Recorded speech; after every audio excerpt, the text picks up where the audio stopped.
করলেন। মক্কার কাফেরেরা কোরআনের দাওয়াত পছন্দ করে না, কোরআনের দাওয়াত গ্রহণ করে না। এই কোরআনের দাওয়াত দিতে গিয়ে আপনার আমার কলিজার টুকরা নবী তায়েফের ময়দানে কাফেরদের পাথরের আঘাত খেয়েছে।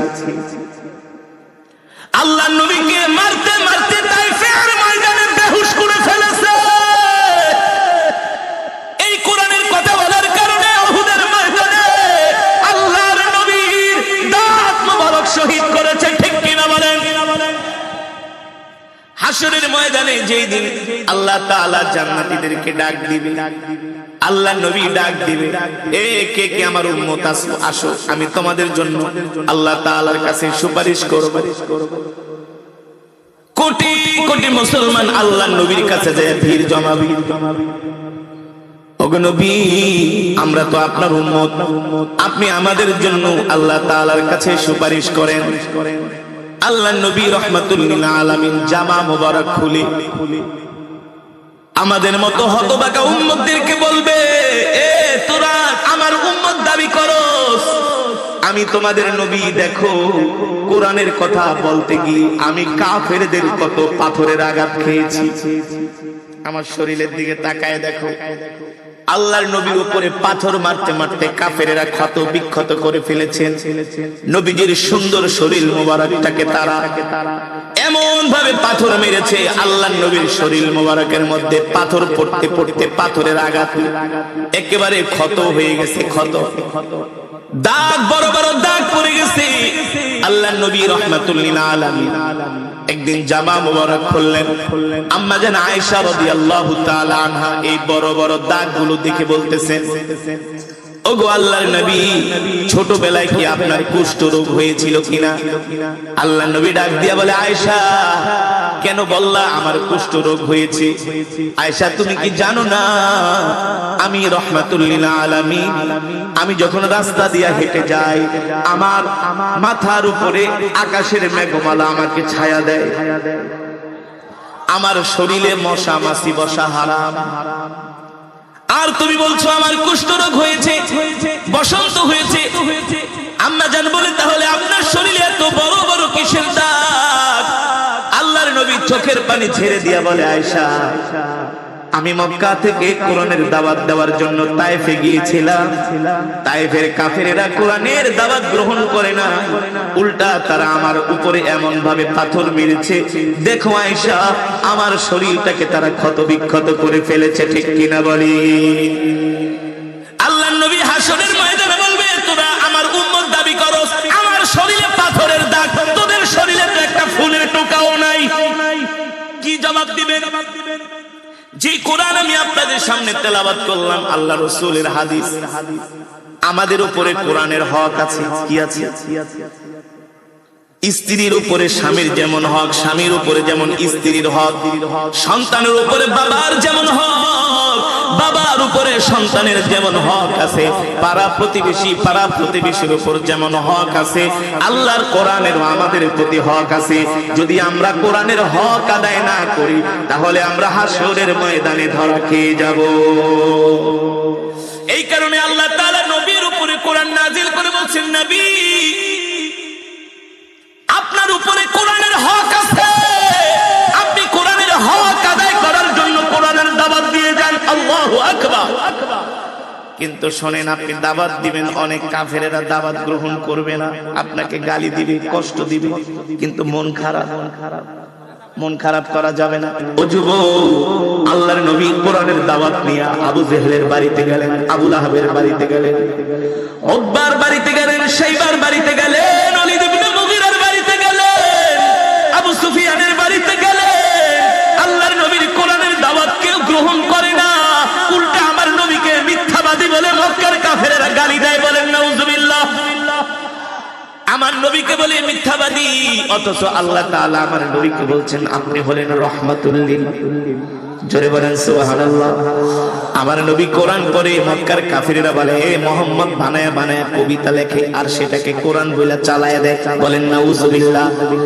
আমার নবীকে মক্কার কাফেরেরা গণক বলে, জাদুকর বলে, আমার নবীকে তারা মিথ্যাবাদী বলে, মক্কার মানুষের কাছে আমার নবীর বিরুদ্ধে তারা প্রোপাগান্ডা ছড়ায়। মক্কার কাফেরদের কথায় কান দিবেন না। মক্কার কাফেররা আপনার বিরুদ্ধে মিথ্যা তথ্য ছড়ায়, কিন্তু আমি আল্লাহ বলি ইন্নাকা লাআলা খুলুকিন আযীম, আপনার চরিত্রই হলো সর্বশ্রেষ্ঠ চরিত্র। আল্লাহু আকবার।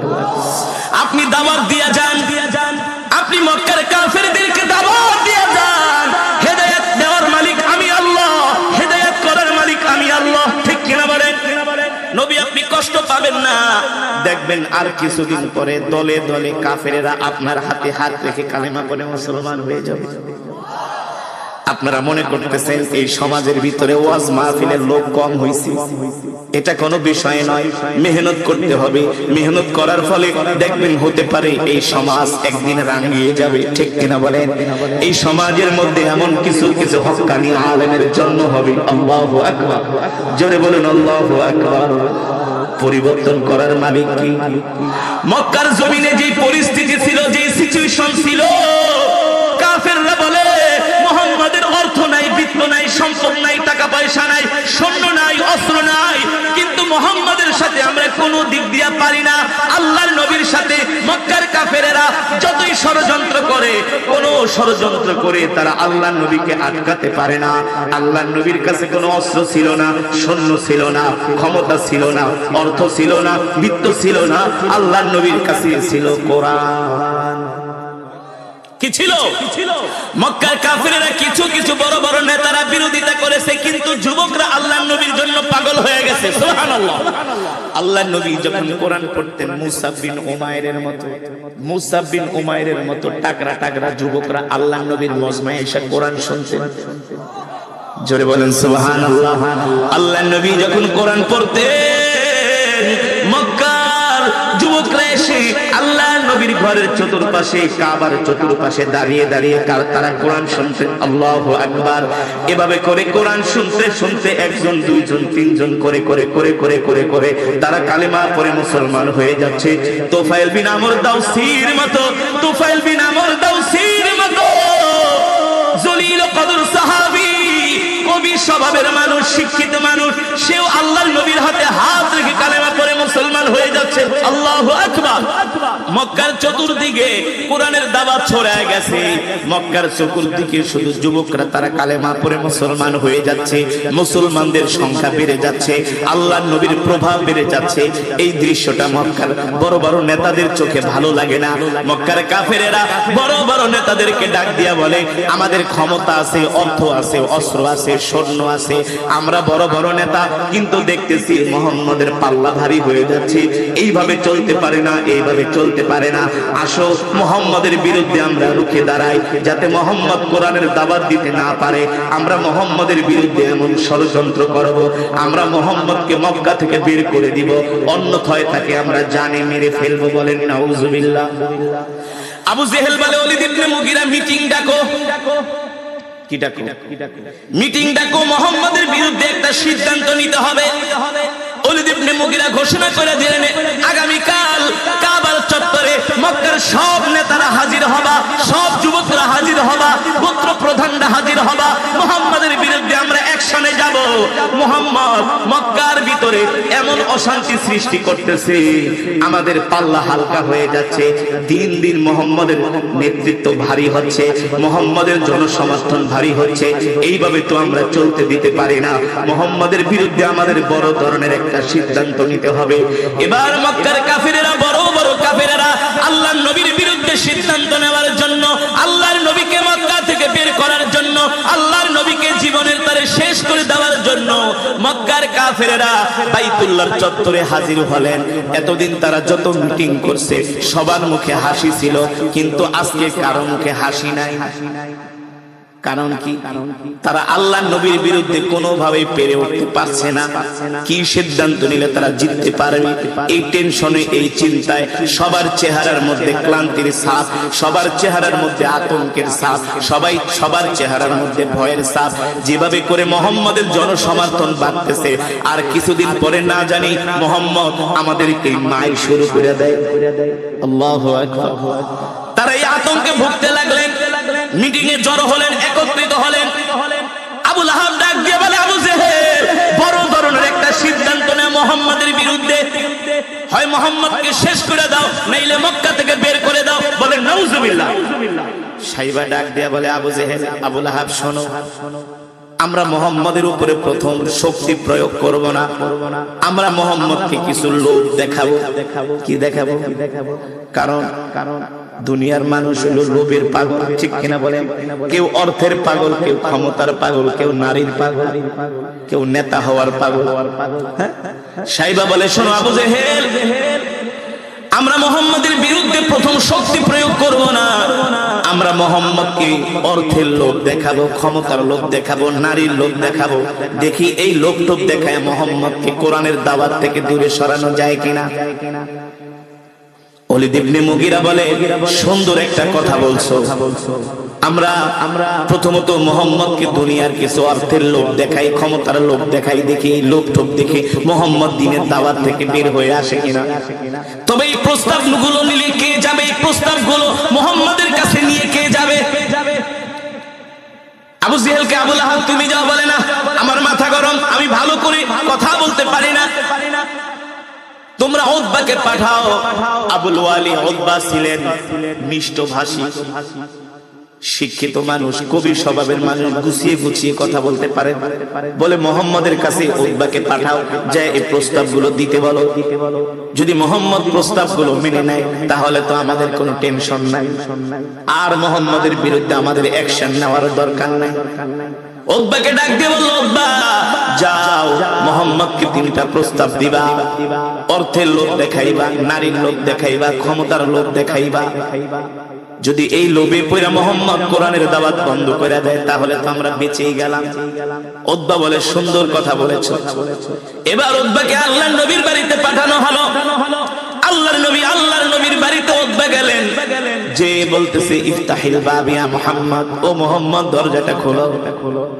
সাত সকালে উতবা আল্লাহর নবীর বাড়িতে হাজির। আল্লাহর নবী ডাক দেয়া বলে, উতবা কেন আসছেন আমার বাড়িতে? এবার আল্লাহর নবীর সাথে মিষ্টি মিষ্টি কথা। আরে তুমি তো আমাদের ভাতিজা, তুমি তো আমাদের গর্বের ধন, আমরা তোমাকে নিয়ে গর্ব করি। তুমি তো আল আমিন, তুমি তো কি? আমার নবীকে আল আমিন উপাধি কিন্তু মক্কার কাফেররাই দিয়েছে। আবু লাহাবে কিন্তু আল আমিন উপাধি দিয়েছে মক্কার কাফেরদেরকে নিয়ে আমার নবীকে। ভাতিজা গো, উতবা বলতেছে, তোমার যদি কোনো ক্ষতি হয়ে যায় এটা আমাদের জন্যই তো লজ্জার কারণ, দুঃখের কারণ। কারণ তুমি তো মক্কার একজন সম্মানী মানুষ। আমরা আমাদের অর্থগুলো তোমার কাছে জমা রাখি, আমরা তোমাকে সবাই ভালোবাসি। এ ভাতিজা শোনো, আজকে তোমার বাড়িতে আমি কিছু কথা বলার জন্য আসছি। কি কথা? উতবা বলে, ভাতিজা রে, একটা মানুষের জীবনের স্বপ্ন হলো অর্থ কামাই করা, ঠিক না? সব মানুষ টাকার কাছে দুর্বল, অর্থের কাছে দুর্বল।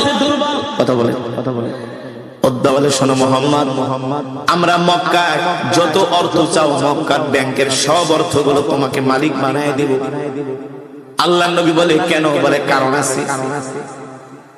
উতবা বলে, মুহাম্মদ শুধু অর্থের মালিক বানাবো না, তুমি যদি মক্কার সুন্দরী মেয়ে চাও, যত মেয়ে চাও তোমার বাড়িতে নিয়ে দেওয়া হবে। তারপরেও মুহাম্মদ তোমার একটা কাজ বন্ধ করতে হবে। আল্লাহর নবী বলে, কি কাজ? বলে, ভাতিজা মুহাম্মদ, তুমি কোরআনের দাওয়াত তার বিনিময়ে বন্ধ করে দিবা। বলেন নাউজুবিল্লাহ। আরো জোরে বলেন নাউজুবিল্লাহ। এই কথা শুনে আল্লাহর নবীর চোখ মুখে একেবারে রাগ উঠে গেল, নবীজির চেহারা লাল হয়ে গেল রাগে ক্ষোভে। বলে, ভাতিজা রাগ করো না, তুমি যদি চাও আমরা তোমাকে মক্কার নেতা বানায় দিব, আমরা সবাই তোমাকে নেতা মানব, তারপরেও কোরআনের দাওয়াত বন্ধ করে দাও। আল্লাহর নবী উতবার এই কথাগুলো শুনে এত রাগ করলেন, বলল, উতবা তুমি আমার বাড়ি থেকে চলে যাও। আমার এক হাতে যদি সূর্য দেওয়া হয়, এক হাতে যদি, ডান হাতে যদি চন্দ্র দেওয়া হয়, বাম হাতে যদি সূর্য দেওয়া হয়, তাহলে আমি মুহাম্মদ আল্লাহর পয়গম্বর, আল্লাহর কোরআনের দাওয়াত, দ্বীনের দাওয়াত থেকে এক চুল পরিমাণ দূরে সরে যাব না। আল্লাহু আকবার। আর আজকে সামান্য কিছু টাকার লোভে